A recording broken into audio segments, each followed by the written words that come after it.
ಸರ್ವಾಭಿಷ್ಟ ಸಿದ್ಧಿರಸ್ತು. ಅಧ್ಯಾಯ 14. Mixed feelings. ಮಂಗಳೂರಿನಿಂದ ಹಿಂದಿರುಗಿ 1 ವಾರ ಕಳೆದಿತ್ತು.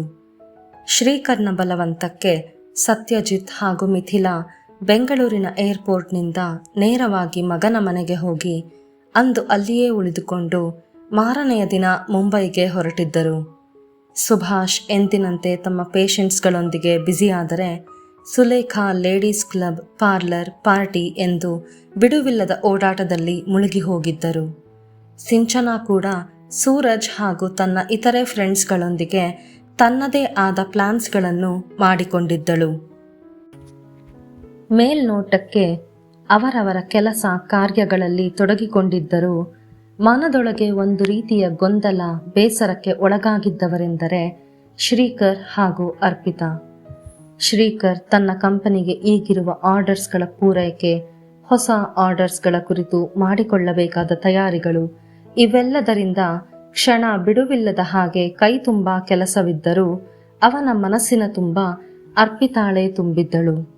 ಆಗಾಗ್ಗೆ ನೆನಪಾಗುತ್ತಿದ್ದ ಅವಳ ಮುದ್ದು ಮುಖ, ಕಣ್ಸೆಳೆಯುವ ಮೈಮಾಟ, ಹಿತಮಿತವಾದ ಮಾತು ಅವನಿಗೆ ಹುಚ್ಚು ಹಿಡಿಸುತ್ತಿತ್ತು.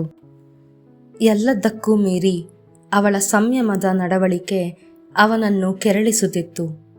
ಮತ್ತೊಮ್ಮೆ ಅವಳನ್ನು ಭೇಟಿಯಾಗಬೇಕು, ಅವಳ ಜೊತೆ ಮಾತನಾಡಬೇಕು, ಸ್ನೇಹ ಬೆಳೆಸಬೇಕು, ಅವಳ ಸನಿಹ ಸಾಮೀಪ್ಯ ಬೇಕೆಂದು ಅವನ ಮನ ಹಾತೊರೆಯುತ್ತಿತ್ತು. ಆದರೆ ಹೇಗೆ? ಅವಳನ್ನು ಎಲ್ಲಿ, ಹೇಗೆ ಭೇಟಿಯಾಗಬೇಕು? ಯಾವ ರೀತಿ ಅವಳೊಂದಿಗೆ ಮಾತು ಶುರು ಮಾಡಬೇಕು? ಹೇಗೆ ಅವಳೊಂದಿಗೆ ಸ್ನೇಹ ಸಲುಗೆ ಬೆಳೆಸಿಕೊಳ್ಳುವುದು? ಸಿಂಚನಾಳ ಮೂಲಕ ಅವಳನ್ನು ಭೇಟಿಯಾದರೂ ಮೊನ್ನೆ ಮಂಗಳೂರಿನಲ್ಲಿ ಇದ್ದ ಹಾಗೆಯೇ ಸಿಂಚನಾಳ ಬಾಲದಂತೆ ಇರುತ್ತಾಳೆಯೇ ಹೊರತು ಇವನಿಗೆ ಹತ್ತಿರವಾಗುವ ಯೋಚನೆಯೂ ಮಾಡುವುದಿಲ್ಲ ಅವಳು. ಮತ್ತೆ ಹೇಗೆ ಅವಳನ್ನು ಒಲಿಸಿಕೊಳ್ಳುವುದು? ಇವ್ಯಾವ ಪ್ರಶ್ನೆಗಳಿಗೂ ಅವನ ಬಳಿ ಉತ್ತರವಿರಲಿಲ್ಲ. ಇಷ್ಟು ವರ್ಷ ಅವನ ಜೀವನದಲ್ಲಿ ಬಂದು ಹೋದ ಹುಡುಗಿಯರೆಲ್ಲರಿಗಿಂತ ವಿಭಿನ್ನ ಸ್ವಭಾವದವಳಾಗಿದ್ದಳು ಅರ್ಪಿತಾ. ಅವನು ಗರ್ಲ್ ಫ್ರೆಂಡ್ಸ್ ಎಂದು ಸುತ್ತಾಡಲು ಶುರು ಮಾಡಿದಾಗಿನಿಂದಲೂ ಯಾವ ಹುಡುಗಿಯ ಸ್ನೇಹಕ್ಕಾಗಿಯೂ ಇಷ್ಟು ಹಂಬಲಿಸಿದ್ದಾಗಲಿ ಚಡಪಡಿಸಿದ್ದಾಗಲಿ ಇಲ್ಲ. ಆದರೆ ಅದೇಕೋ ಅರ್ಪಿತಾ ಅವನ ಮನದಲ್ಲಿ ವಿಶೇಷವಾದ ಸ್ಥಾನ ಗಳಿಸಿದ್ದಳು. ಬಹುಶಃ ಬೇರೆ ಹುಡುಗಿಯರಂತಲ್ಲದ ಅವಳ ಆ ಸಂಯಮದ ನಡವಳಿಕೆಯೇ ಅವನಿಗೆ ಗೊತ್ತಿಲ್ಲದೆ ಅವನ ಮನಸ್ಸಿಗೆ ಹಿಡಿಸಿತ್ತೇನೋ. ಈ 1 ವಾರದಲ್ಲಿ ಅವಳ ನೆನಪಿನಿಂದ, ವಿರಹ ವೇದನೆಯಿಂದ ಬಳಲಿ ಸೋತು ಸುಣ್ಣವಾಗಿ ಹೋಗಿದ್ದ ಶ್ರೀಕರ್. ಸಿಗರೇಟ್, ಡ್ರಿಂಕ್ಸ್, ಕೆಲಸ ಯಾವುದೂ ಅವಳನ್ನು ಮರೆಸುವಲ್ಲಿ ಯಶಸ್ವಿಯಾಗಿರಲಿಲ್ಲ. ಮುಂಬೈಯಲ್ಲಿದ್ದಾಗ ಇಂದೊಬ್ಬಳು ನಾಳೆ ಒಬ್ಬಳು ಎನ್ನುವಂತೆ ಮನ ಬಂದಂತೆ ಹುಡುಗಿಯರೊಂದಿಗೆ ಸುತ್ತಾಡುತ್ತಿದ್ದವನು ಬೆಂಗಳೂರಿಗೆ ಬಂದ ಮೇಲೆ ಯಾವ ಹುಡುಗಿಯ ಸ್ನೇಹವೂ ಮಾಡಿರಲಿಲ್ಲ. ಬಹುಶಃ ಅದರಿಂದಲೇ ವಯೋಸಹಜವಾದ ಆಸೆ ಬಯಕೆಗಳಿಂದಾಗಿ ತಾನು ಅರ್ಪಿತಾಳಿಗೆ ಆಕರ್ಷಿತನಾಗಿದ್ದೇನೆ ಎಂದು ತಿಳಿದಿದ್ದನು. ಅಂದು ಸಂಜೆ 4 ಗಂಟೆಯಷ್ಟೊತ್ತಿಗೆ ಆಫೀಸಿನಿಂದ ಮನೆಗೆ ಬಂದ ಶ್ರೀಕರ್ ದಡದಡನೆ ರೂಮಿಗೆ ಬಂದು ತೊಟ್ಟಿದ್ದ ಬ್ಲೇಸರ್, ಟೈ ಹಾಗೂ ಬೆಲ್ಟನ್ನು ದಿಕ್ಕಿಗೊಂದಂತೆ ಕಿತ್ತೆಸೆದು ಶರ್ಟಿನ ಗುಂಡಿ ಕಳಚುತ್ತಾ ಕನ್ನಡಿಯ ಮುಂದೆ ಬಂದು ನಿಂತನು. ಅರ್ಪಿತಾ, ಅರ್ಪಿತಾ, ಅರ್ಪಿತಾ, ಡ್ಯಾಮ್ ಇಟ್ ಎನ್ನುತ್ತಾ ಬಿಚ್ಚಿದ ಶರ್ಟನ್ನು ರೊಯ್ ಎಂದು ಎಸೆದ ರಭಸಕ್ಕೆ ಮತ್ತೊಂದು ಮೂಲೆಗೆ ಹೋಗಿ ಅನಾಥವಾಗಿ ಬಿದ್ದ ಕನ್ನಡಿಯಲ್ಲಿಯ ತನ್ನ ಪ್ರತಿಬಿಂಬವನ್ನೇ ನೋಡುತ್ತಾ, come on Shrikar, this is not you man. ಅಲ್ಲ, ಇವಾಗಲೂ ಮುಂಬೈಯಲ್ಲಿ ಎಷ್ಟು ಜನ ಹುಡುಗಿರು ನಿನ್ನ ಜೊತೆ ಸುತ್ತಾಡೋಕೆ ಕಾಯ್ತಾ ಇಲ್ಲ. ಅಂಥದ್ರಲ್ಲಿ ಈ ಅರ್ಪಿತಾ ಯಾವ ಸೀಮೆ ತ್ರಿಪುರ ಸುಂದರಿ ಅಂತ ಇವಳ ಫ್ರೆಂಡ್ಶಿಪ್ ಮಾಡ್ಕೋಬೇಕು, ಇವಳ ಜೊತೆ ಸುತ್ತಾಡಬೇಕು ಅಂತ ಕಾಯ್ತಾ ಅಲ್ಲ ಸಾಯ್ತಾ ಇದೆಯಾ ಎಂದು ತನ್ನ ತಾನು ಹಿಗ್ಗಾಮುಗ್ಗ ಬೈದುಕೊಂಡನು. ಬೆಂಗಳೂರಿನಲ್ಲಿ ಆಫೀಸ್ ಶುರು ಮಾಡಿದಾಗಿನಿಂದಲೂ ಈ ಕೆಲಸದ ಒತ್ತಡದಲ್ಲಿ ಯಾವ ಹುಡುಗಿಯ ಜೊತೆಗೂ ಸುತ್ತಾಡೋಕ್ಕೆ ಆಗಿಲ್ವಲ್ಲ. ಅದಕ್ಕೆ ಬಹುಶಃ ಈ ಟಚ್ ಮೀ ನಾಟ್ ಹುಡುಗಿಯನ್ನು ನೋಡಿ ಮನಸ್ಸು ವೀಕ್ ಆಗ್ತಿದೆ ಅನಿಸುತ್ತೆ. 2 ದಿನ ಮುಂಬೈಗೆ ಹೋಗಿ ಡ್ಯಾಡ್ ಮಾಮ್ ಜೊತೆಗಿದ್ದು ನನ್ನ ಬ್ಯೂಟೀಸ್ ಜೊತೆಗೆ ಬೀಚ್ ಸುತ್ತಿ ಬಂದರೆ ಈ ಅರ್ಪಿತಾ ಗಿರ್ಪಿತಾ ಯಾರೂ ನೆನಪಾಗೋಲ್ಲ. ಎಸ್, ಅದೇ ಸರಿ. ಇವಳು ಯಾರೋ ಒಬ್ಳು ಈ ರೇಂಜ್ಗೆ ಲೆವೆಲ್ ತಗೋತಾಳೆ ಅಂದಾಕ್ಷಣ ನಾನು ರೋಡ್ ರೋಮಿಯೋ ಹಾಗೆ ಅವಳ ಹಿಂದೆ ಸುತ್ತೋಕ್ಕಾಗುತ್ತಾ? ನೆವರ್ ಎಂದುಕೊಳ್ಳುತ್ತಾ ತಕ್ಷಣವೇ ಮುಂಬೈಗಿರುವ ನೆಕ್ಸ್ಟ್ ಫ್ಲೈಟ್ಗೆ ಟಿಕೆಟ್ ಬುಕ್ ಮಾಡಿದನು. ಅಯ್ಯೋ ದೇವ್ರೆ, ಅರು, ಹಾಲು ಉಕ್ಕೋಗ್ತಿದ್ಯಲ್ಲೇ. ಓಡು ನಡಿಗೆಯಲ್ಲಿ ಬಂದು ಸ್ಟವ್ ಆಫ್ ಮಾಡಿದರು ಭಾರತಿ. ಸಾರಿ ಅಮ್ಮ, ಗೊತ್ತಾಗಲಿಲ್ಲ. ಸಪ್ಪಗೆ ಹೇಳಿ ಮುಖ ಕೆಳಗೆ ಹಾಕಿದ ಮಗಳನ್ನು ನೋಡಿದ ಭಾರತಿಗೆ ಮಗಳು ಏಕೋ ಊರಿನಿಂದ ಬಂದಾಗಿನಿಂದ ಮೊದಲಿನಂತಿಲ್ಲ ಎನಿಸಿತು. ಆತಂಕ ಭರಿತ ಧ್ವನಿಯಲ್ಲಿ, ಅರು, ನಾನು ನೋಡ್ತಾನೇ ಇದ್ದೀನಿ. ನೀನು ಮಂಗಳೂರಿನಿಂದ ಬಂದಾಗಿನಿಂದ ಮೊದಲಿನಂತಿಲ್ಲ. ತುಂಬ ಡಲ್ಲಾಗಿರ್ತೀಯ. ಆಗಾಗ್ಗೆ ಏನೋ ಯೋಚನೆ ಮಾಡ್ತಾ ಇರ್ತೀಯ. ನಿನ್ನ ಸುತ್ತಲಿನ ಪ್ರಪಂಚದ ಅರಿವೇ ಇರುವುದಿಲ್ಲ ನಿನಗೆ. ಊಟ ತಿಂಡಿ ಕೂಡ ಸರಿಯಾಗಿ ಮಾಡ್ತಾ ಇಲ್ಲ. ಕೆಂಪಡರಿರೋ ನಿನ್ನ ಕಣ್ಣುಗಳನ್ನು ನೋಡಿದರೆ ಗೊತ್ತಾಗುತ್ತೆ ನೀನು ಸರಿಯಾಗಿ ನಿದ್ದೆ ಕೂಡ ಮಾಡ್ತಿಲ್ಲ ಅಂತ. ಏನಾಯಿತು? ಕೇಳಿದರೂ ಮಗಳನ್ನೇ ನೋಡುತ್ತಾ. ಹಾಗೆಲ್ಲ ಏನೂ ಇಲ್ಲಮ್ಮ, ಸುಮ್ಮನೆ ಏನೇನೋ ಹೇಳಬೇಡ. ತುಸು ಸಿಡಿಕಿನಿಂದ ಹೇಳಿ ಹೊರಡಲನುವಾದ ಮಗಳ ರೆಟ್ಟೆಯನ್ನು ಹಿಡಿದು ನಿಲ್ಲಿಸಿ ತಮ್ಮೆಡೆ ತಿರುಗಿಸಿಕೊಂಡವರೇ, ನಿನ್ನಮ್ಮ ಕಣೆ ನಾನು. ನೀನು ಹಾಗೆಲ್ಲ ಏನೂ ಇಲ್ಲ ಅಂದ ತಕ್ಷಣ ನಾನು ಅದನ್ನು ನಂಬಿಬಿಡಬೇಕಾ? ವಯಸ್ಸಿಗೆ ಬಂದ ಮಗಳು ಯಾರೋ ಮೂರನೆಯವರ ಜೊತೆ ಹೋಗಿ ಊರು ಕೇರಿ ಅಂತ ಸುತ್ತಾಡಿ ಬಂದು ಹೀಗೆ ಸಪ್ಪಗೆ ಕೂತರೆ ತಾಯಿಯಾದವಳಿಗೆ ಏನೆಲ್ಲ ಯೋಚನೆಗಳು ಬರುತ್ತೆ ಅನ್ನೋದು ನಿನಗೆ ಇವಾಗ ಅರ್ಥ ಆಗಲ್ಲ ಕಣೆ. ಮುಂದೆ ನೀನು ನನ್ನ ಪರಿಸ್ಥಿತಿಗೆ ಬಂದಾಗ ಅರ್ಥ ಆಗುತ್ತೆ. ಬಡ್ಕೊಂಡೆ ನಿಮ್ಮಪ್ಪನ ಬಳಿ ಕಳಿಸೋದು ಬೇಡ ಅಂತ. ಮಗಳು ಮಗಳು ಅಂತ ತಲೆ ಮೇಲೆ ಕೂರಿಸಿಕೊಂಡು ನೀನು ಹೇಳಿದ್ದಕ್ಕೆಲ್ಲ ಹೂ ಅಂದ್ರು. ಇವಾಗ ಏನೇನು ಅನುಭವಿಸಬೇಕಾಗಿದೆಯೋ ಎಂದು ಸೆರಗಂಚಿನಿಂದ ಕಣ್ಣೊರೆಸಿಕೊಂಡ ತಾಯಿಯನ್ನು ನೋಡಿ ತನ್ನ ವರ್ತನೆಗೆ ನೊಂದುಕೊಂಡಳು ಅರ್ಪಿತಾ. ಅಮ್ಮ, ಪ್ಲೀಸ್ ಅಳಬೇಡಮ್ಮ. ನೀನು ಆತಂಕ ಪಡುವಂಥದ್ದು ಏನೂ ಆಗಿಲ್ಲ.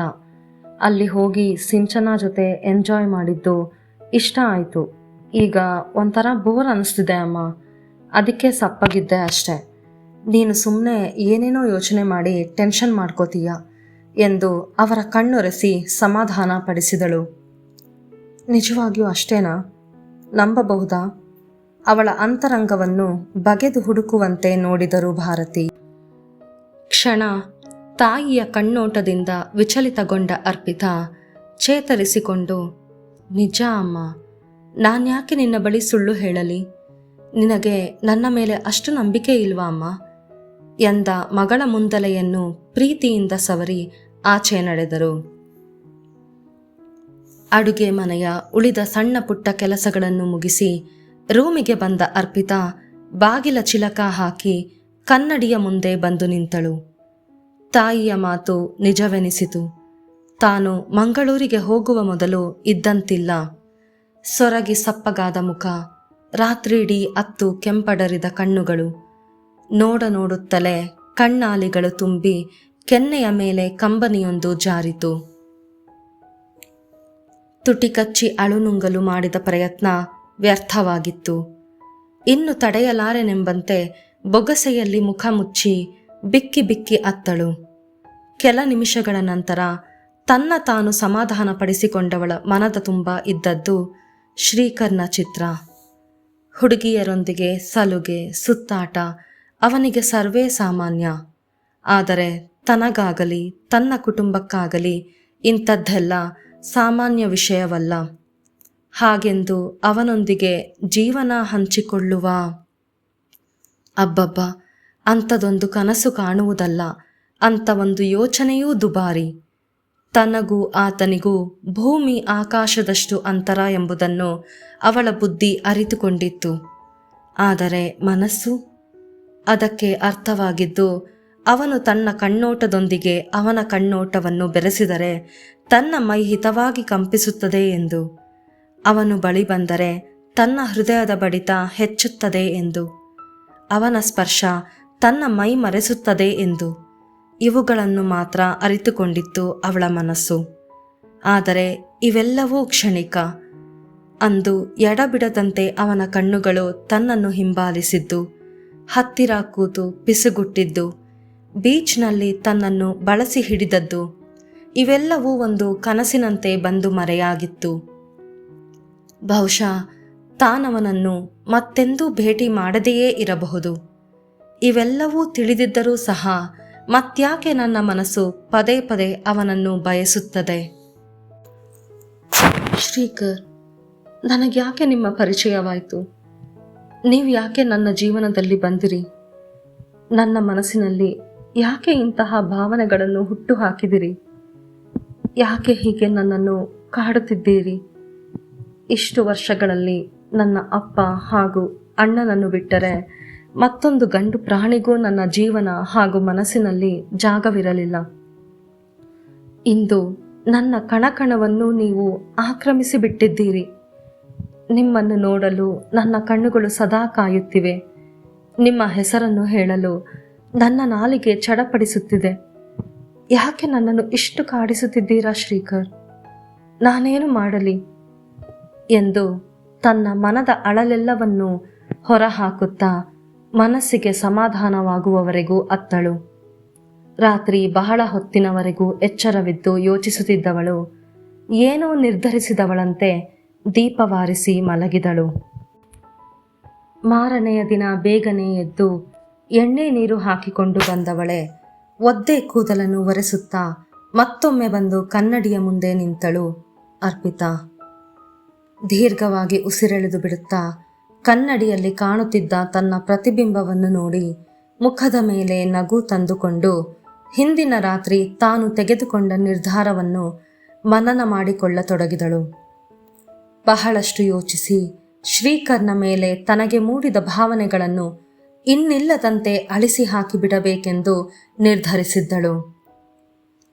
ಯಾವುದೋ ಒಂದು ಬಲಹೀನ ಗಳಿಗೆಯಲ್ಲಿ ತನಗೆ ಮೂಡಿದ ಭಾವನೆಗಳಿಂದಾಗಿ ತನ್ನ ಮನೆಯವರನ್ನು, ಅದರಲ್ಲೂ ತನ್ನ ತಂದೆ ತಾಯಿಯನ್ನು ಸಂಕಷ್ಟಕ್ಕೆ ಸಿಲುಕಿಸುವುದಾಗಲಿ ಅವರಿಗೆ ದುಃಖ ತರುವುದಾಗಲಿ ಅವಳಿಗೆ ಸುತಾರಾಮ್ ಇಷ್ಟವಿಲ್ಲ.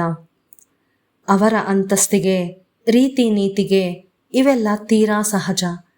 ಆದರೆ ಜೀವಕ್ಕಿಂತ ಮಾನ ಮರ್ಯಾದೆಯೇ ಹೆಚ್ಚು ಎಂದು ಭಾವಿಸುವ ಕುಟುಂಬದಲ್ಲಿ ಹುಟ್ಟಿ ನನ್ನ ಮನಸ್ಸನ್ನು ಹರಿಬಿಟ್ಟಿದ್ದು ನನ್ನ ತಪ್ಪು. ಹಿಂದಿನ ದಿನ ತಾಯಿ ಕಣ್ಣೀರು ಹಾಕಿದ್ದು ಮತ್ತೊಮ್ಮೆ ಕಣ್ಮುಂದೆ ಬಂದಾಗ ತನ್ನ ನಿರ್ಧಾರ ಸರಿ ಎಂದು ತುಟಿಗಳಲ್ಲಿ ಬಲವಂತವಾಗಿ ತರಿಸಿಕೊಂಡಿದ್ದ ನಗುವನ್ನು ಮಾಸಲು ಬಿಡದೆ ರೂಮಿನಿಂದ ಹೊರಟಳು ಅರ್ಪಿತಾ. ಹಲೋ ಸ್ನೇಹಿತರೆ, ಎಪಿಸೋಡ್ ಕೇಳಿದ್ರಾ? ಇಷ್ಟ ಆಯ್ತಾ?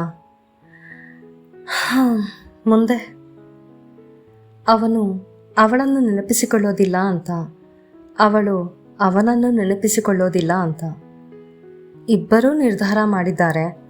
ಆದರೆ ಅದರಲ್ಲಿ ಯಾರು ಯಶಸ್ವಿ ಆಗ್ತಾರೆ, ಯಾರು ಸೋಲ್ತಾರೆ ಅಂತ ನಿಮಗನ್ಸುತ್ತೆ? ಕಾಮೆಂಟ್ ಮಾಡಿ ತಿಳಿಸೋದು ಮರಿಬೇಡಿ. ಹಾಗೆ ಪ್ರತಿ ಎಪಿಸೋಡನ್ನು ಓದಿ ನಿಮ್ಮ ಅನಿಸಿಕೆ, ಮೆಚ್ಚುಗೆಗಳನ್ನು ಕಾಮೆಂಟ್ ಮೂಲಕ ತಿಳಿಸುತ್ತಿರುವವರಿಗೆ ನನ್ನ ಹೃತ್ಪೂರ್ವಕ ವಂದನೆಗಳು. ನಿಮ್ಮ ಕಾಮೆಂಟ್ಸ್ಗಳು ಹೇಗೆ ಗೊತ್ತಾ? ಬೆಳಗಿನ ಚುಮು ಚುಮು ಚಳಿಯಲ್ಲಿ ಒಂದು ಕಪ್ ಬಿಸಿ ಬಿಸಿ ಕಾಫಿ ನಮ್ಮ ದಿನನಿತ್ಯದ ಮುಂದಿನ ಕೆಲಸಗಳಿಗೆ ಹೇಗೆ ಉತ್ತೇಜನ ಕೊಡುತ್ತೋ ಅದೇ ರೀತಿ ನಿಮ್ಮ ಕಾಮೆಂಟ್ಸ್ಗಳು ನನ್ನ ಬರವಣಿಗೆಯ ಪಯಣಕ್ಕೆ ಉತ್ತೇಜನ ಕೊಡುತ್ತೆ. ಸೊ ಕಾಮೆಂಟ್ ಮಾಡೋದು ಮರೆಯೋದಿಲ್ಲ ತಾನೆ? ಆದಷ್ಟು ಬೇಗ ಮುಂದಿನ ಸಂಚಿಕೆಯಲ್ಲಿ ಸಿಗೋಣ. Take care.